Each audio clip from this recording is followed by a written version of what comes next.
নব্বইয়ের দশকের ঢাকাই সিনেমার অমর নায়ক সালমান শাহর রহস্যজনক মৃত্যুর প্রায় ৩ দশক পরেও কাটেনি ধোঁয়াশা। হত্যা নাকি অপমৃত্যু, এ নিয়েও হয়েছে নানা নাটকীয়তা।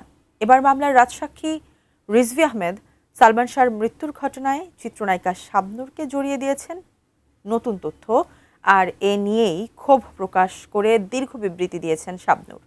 কি বার্তা দিলেন নায়িকা? শাহাদাত রিফাতের রিপোর্টে বিস্তারিত।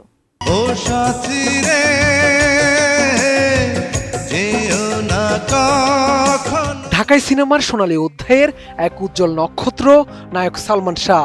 ধূমকেতুর মতো তার আগমন এবং চারিদিকে আলো ছড়িয়ে অল্প সময়ে প্রস্থান, যার ক্ষত এখনো বয়ে বেড়াচ্ছে বাংলা চলচ্চিত্র।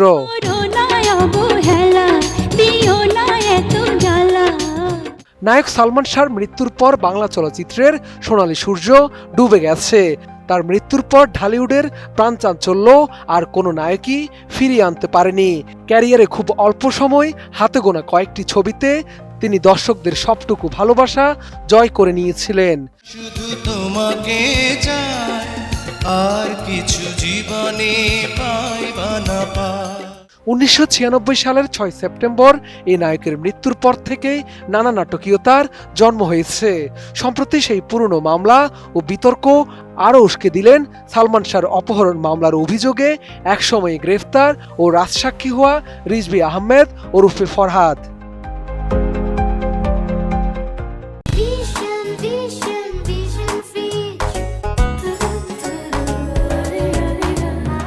সাম্প্রতিক সময়ে সালমান শাহর মৃত্যু ও মামলাকে ঘিরে তার দেয়া একাধিক সাক্ষাৎকারে এসেছে চিত্রনায়িকা শাবনূরের নাম। এ নিয়ে বিনোদন পাড়ায়ও বেশ আলোচনা সমালোচনার সৃষ্টি হয়েছে। বিষয়টি নজরে এসেছে শাবনূরেরও। রিজভীর এসব সাক্ষাৎকারে শাবনূরকে জড়িয়ে নানা ভিত্তিহীন ও পরস্পর বিরোধী বক্তব্য আসার পরে তীব্র প্রতিবাদ জানান এই চিত্রনায়িকা। রিজভীর গালগল্প ও অসত্য বয়ান শিরোনামে দীর্ঘ এক ফেসবুক বার্তায় শাবনূর তুলে ধরেছেন রিজভীর নানা অসঙ্গতি। যুক্তরাজ্যে বসে দেয়া রিজভীর এমন বক্তব্যকে সম্পূর্ণ বানোয়াট ও উদ্দেশ্য প্রণোদিত বলে উল্লেখ করেন নায়িকা।